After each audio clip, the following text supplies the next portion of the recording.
Welcome, everyone, to English Phrases Hub. I'm really happy you're joining us today. Hi, everyone. I am too.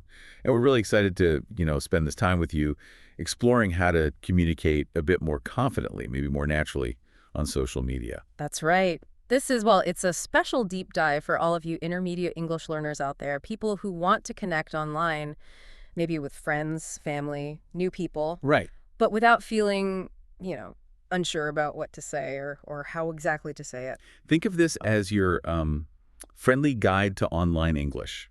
We've looked at some common questions, some challenges learners face, Mm-hmm.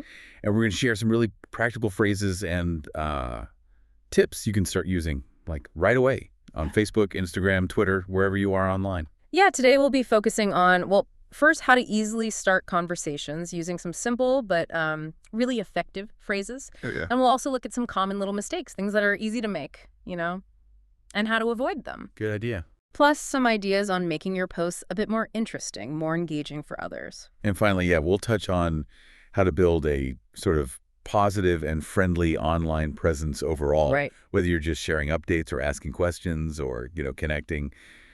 These skills will really help you feel more comfortable, I think, more confident in your online English. Absolutely. Social media is, well, it's a wonderful way to have fun, isn't it? And learn new things, connect with people globally. It really is. And with just a few key phrases and maybe an awareness of those common pitfalls, you can really make the most of it. So, shall we take a closer look? Let's do it. When you think about it, the internet, social media, Yeah. it's given us this incredible opportunity, hasn't it, Mm-hmm. to share our thoughts, our ideas Yeah. with a global audience, almost technically. It's quite remarkable. It really is. Through online communication, you can connect with people from so many different backgrounds, different cultures. You might share just a simple photo or a short message, and someone literally on the other side of the world can see it and respond. And what's so interesting is just how many people are online now. The statistic is something like nearly 2/3 of the world's population uses social media. Wow. That's a massive global community right there at your Yes. fingertips. Exactly. And because your words can potentially reach so many people, it becomes really important, doesn't it, to express yourself clearly and also respectfully. Yeah, definitely. Being able to communicate well in English online can really open doors, I think. You might find yourself making new friends, understanding different viewpoints, Mhm. maybe even discovering new opportunities you hadn't thought of before.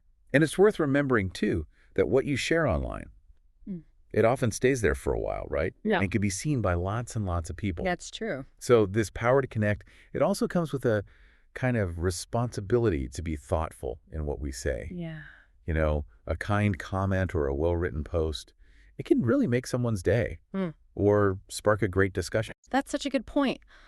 On the other hand, though, messages that are unclear or maybe a bit negative, they can sometimes lead to misunderstandings. Right, which we want to avoid. We definitely do. So the main idea here, I suppose, is that social media really makes your voice travel far. It's like having a microphone that the whole world can potentially hear. That's a great analogy. And with the tips we're going to share today, our aim is really just to help you make sure your message, your voice is clear, positive, and, helps you connect genuinely with others. Okay, so now that we've thought about that big picture, the impact of online communication, let's zoom in a bit. Let's look at some really practical ways you can start getting involved, joining conversations online. Right. Because often that first step to connecting is simply asking a question, isn't it? Or inviting people to share what they think. Mm-hmm. Using specific phrases designed for engagement is a fantastic way to show you're actually interested in what other people think. So let's look at a few useful ones you can easily use. Okay, sounds good. The first phrase we want to share is, what are your thoughts on? Ah, yes. Classic. It's a really polite, quite direct way to ask someone what they think about something. So, for example, if you share maybe a news story or a video you found interesting, Yeah. you could just add to your post, what are your thoughts on this? It's very similar to saying, what do you think about this? But it sounds quite engaging and it shows you value their perspective. Exactly. Another really helpful one is, I'm curious to hear. Ooh, I like that one. Yeah. It's great for showing that you're genuinely interested in learning about other people's experiences or their ideas. Mm-hmm. So, for instance, if you're posting about, say, learning English online, you could write, I'm curious to hear about your experiences with different online learning platforms. Nice. It's friendly, encourages people to share their stories. And notice that word curious. It really emphasizes you genuinely want to know. It does sound really genuine. And here's another one we think you'll find useful. I'd love to know more about. That's a warm one. It really is. It's very warm, very encouraging. If someone mentions maybe a new hobby they've started or a project they're working on, Yeah, you could reply to their post with something like, "Oh, I'd love to know more about how you got into photography." It shows your enthusiasm definitely. and encourages them to share more details. It's a great phrase for comments, I think, because it makes people feel like their input is valued, interesting to you. These are all fantastic ways to, get a conversation going. And maybe to help you get comfortable using them, why not try repeating them with us now? Good idea. What are your thoughts What on? are your thoughts on? I'm curious to hear. I'm curious to hear. I'd love to know more about. I'd love to know more about. See, these kinds of questions, these statements, they really invite people to respond. They do. So when you make your own posts, maybe on Twitter or Facebook, try ending with one of these. Yeah. You could say, share a bit about your day, and then ask, what are your thoughts on having a relaxing evening? You might find people are much more likely to reply because you've directly asked for their input. And it's also important to remember the tone, isn't it? The way you say these phrases matters. Your message should sound polite, genuinely interested, using words like curious or that gentle phrasing, "I'd love to." It can make your English sound even more friendly, more natural. Right. It helps others feel comfortable joining in, maybe less shy or hesitant. Exactly. Okay. So now that we've given you some useful phrases to help you start connecting, let's maybe talk about some things that can sometimes cause little bumps in the road, things you might want to be a bit careful with on social media. That's right. It's completely normal, isn't it, to make little mistakes when you're learning a language, especially online. It's so fast-paced. Oh, absolutely. But just being aware of some common things that can lead to misunderstandings, that can really help you communicate more smoothly. So here are maybe 3 main areas to keep in mind. Okay. The first thing to be mindful of is overusing emojis. Aha, yes. The emoji dilemma. Exactly. Now, emojis can definitely be fun, right? A quick way to add emotion or tone. A little smiley face shows you're happy. Yeah. But using too many emojis all at once, sometimes it can be a bit distracting. Or maybe even look a little unprofessional, depending on the context. Yeah, I agree. For example, if you write something like, "I'm so excited," followed by, 5 or 6 different party emojis. Sis. Right. All those exclamation marks and the emojis might actually feel a bit overwhelming for the person reading it. It's perfectly fine to use 1, maybe 2 well-chosen emojis to show how you feel. Moderation. But yeah, try not to go overboard. Also, it's interesting, isn't it, that not everyone interprets every single emoji in exactly the same way. That's true. So too many can sometimes just be confusing or maybe seem a bit silly. Right. Okay. Second common thing to watch out for. Misusing slang or abbreviations. Social media is absolutely full of informal word slang and shortened forms abbreviations. Yeah. LOL. OMG. Exactly. You probably know common ones like LOL for laugh out loud or OMG for oh my God. Now, while these can be useful, sometimes funny, Yeah. using them incorrectly or maybe too often can sometimes lead to confusion. That's a really important point, like saying LOL in response to some really sad news. That would seem very strange, wouldn't it? Very odd, yeah, because it suggests you find it funny.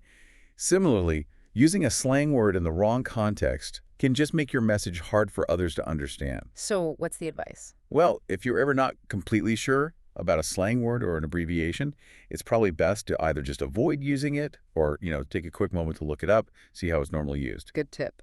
And on a related note, it's generally a good idea to avoid those very casual text abbreviations, like writing you instead of you or R for R. Yeah. Text speak. Exactly. Especially in more public posts or when you're talking to people you don't know very well. Using those very short forms too much can sometimes make your message seem a bit too informal, maybe even lazy, or just be misunderstood by people who aren't familiar with that style. Okay, that makes sense. And the third thing to pay attention to. Right.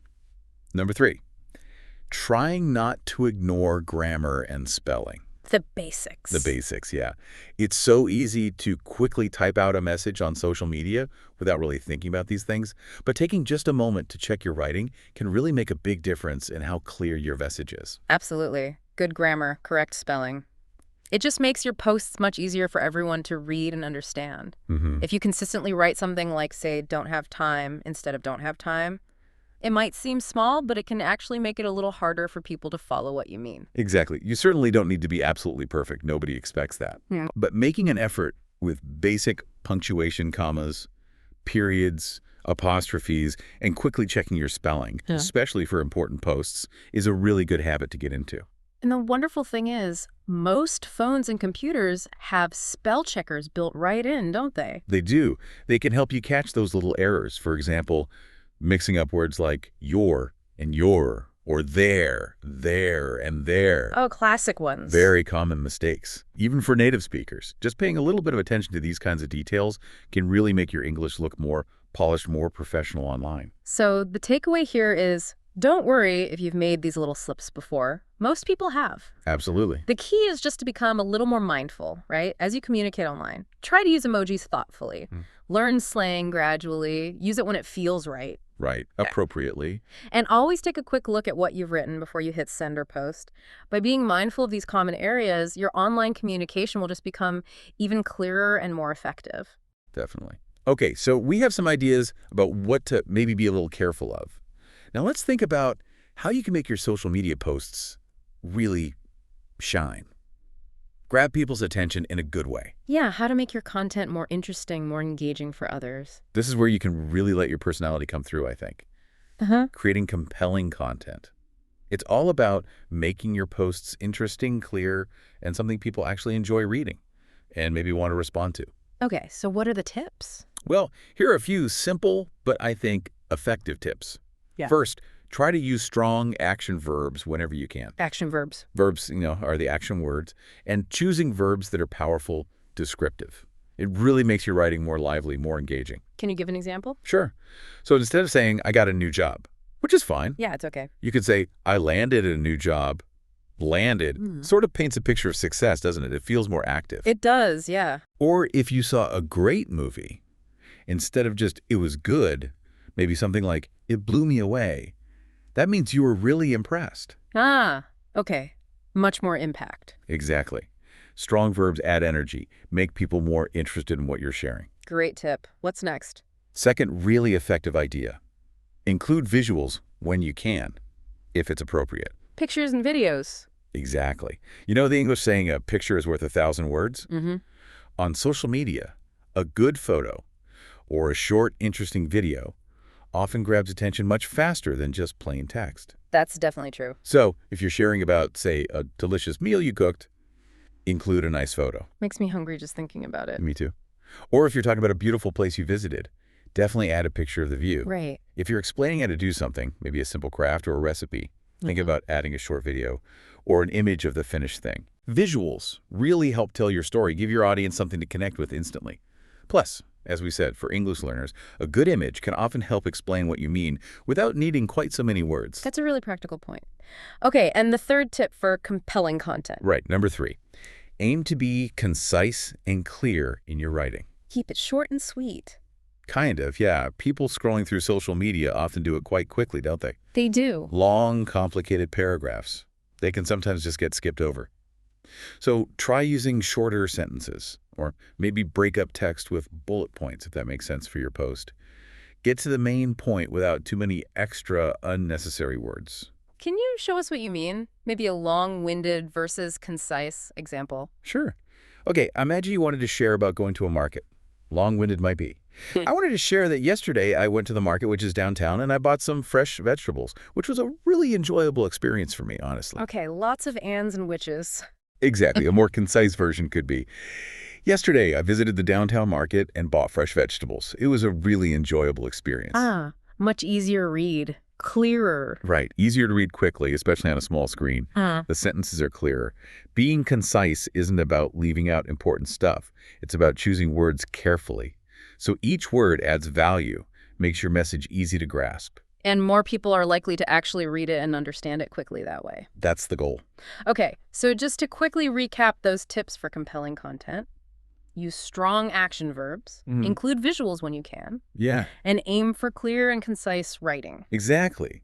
If you put these ideas into practice, your posts are likely to stand out more, attract more positive attention. And people often appreciate content that's well-written and visually appealing, don't they? Especially when it comes from someone sharing in their second language. It shows effort. It really does. It shows you've put thought into your communication. Okay, now for our final part today. Let's talk about, well, you and how you interact with others online over time. This is about building a positive, friendly online presence, right? Yeah, exactly. So that all your communication habits together help you really connect well with others on social media in the long run. Because building a strong online presence, it isn't just about one single amazing post, is it? No, not at all. It's about creating a consistent positive impression through all your interactions online over time. So here are a few key things to maybe focus on.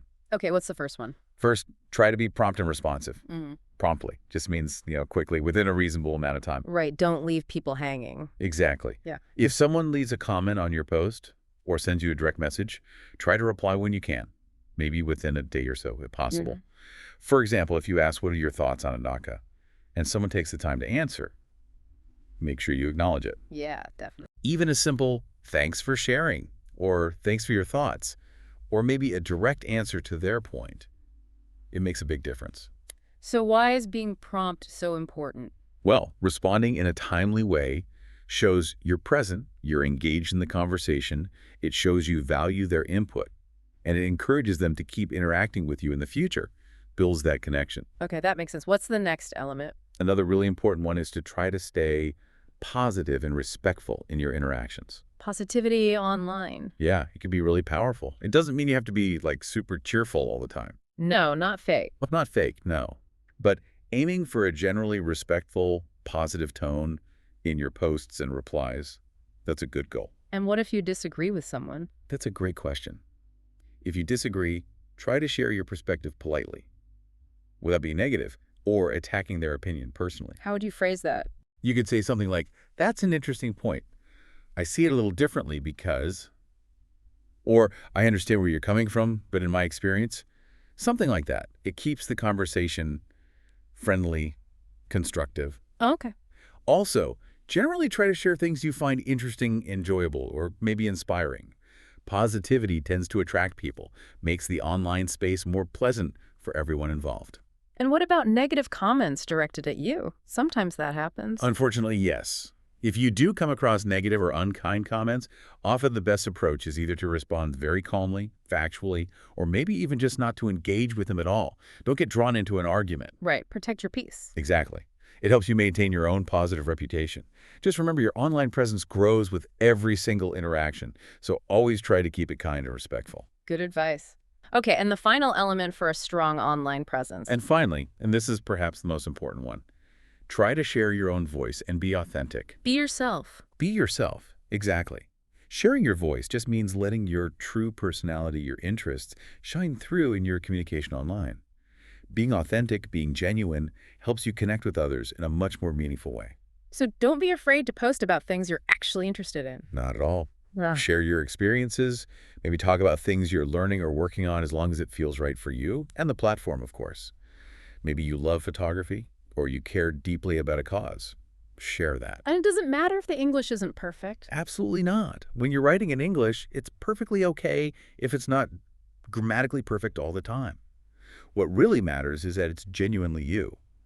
People connect much more with individuals they feel are being real. That's reassuring. So instead of just, copying popular posts or trying to say what you think others want to hear, try to share your own unique perspective. Like maybe talking about using a new English phrase you learned.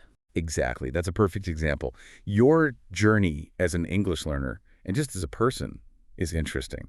By sharing your authentic self, you build a presence that's unique to you, and that can attract friends or followers who genuinely connect with who you are. Okay, so let's quickly summarize building that strong online presence. Aim to respond promptly, maintain a positive and respectful tone, Right. and always let your true personality, your authentic voice shine through. That's it.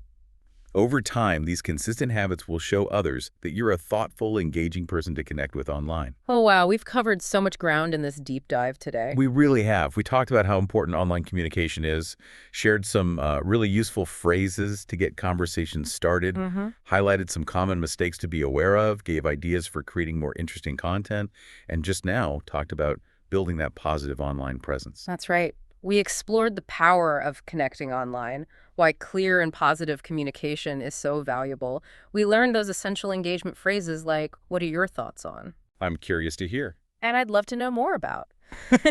We also talked about avoiding those little mistakes, too many emojis, misusing slang, not checking grammar. Right. Then making posts more interesting with strong verbs, visuals, and keeping it concise. And finally, building that presence, being responsive, staying positive, and being authentic. We really hope that all these tips have been helpful for you and that they'll give you maybe a bit more confidence in your online English communication. Yeah, social media is such a fantastic tool for connecting, isn't it? And with these skills, we hope you feel ready to engage even more naturally, more comfortably. Absolutely. And remember, just like any language skill, the more you practice, the easier it gets, more natural it becomes. So true. So why not try it? Maybe use one of the new phrases or focus on one of the tips we shared next time you post something or leave a comment. Yeah, give it a go. You might be pleasantly surprised by how it feels and maybe how people respond too. Thank you so much for joining us here at English Phrases Hub for this deep dive into mastering online communication skills. Yes, thank you all. If you found this helpful, please do consider subscribing so you don't miss our future sessions. And, feel free to share this with any friends who are also learning English. And we'd love to hear your thoughts on this topic too. You can always leave a comment or send us a message on our social media pages. We really are always curious to hear about your experiences using English online. Definitely. Until our next session, keep practicing your English, keep sharing your wonderful voices with the world, and happy posting. Bye for now. Everyone, have a great time connecting online.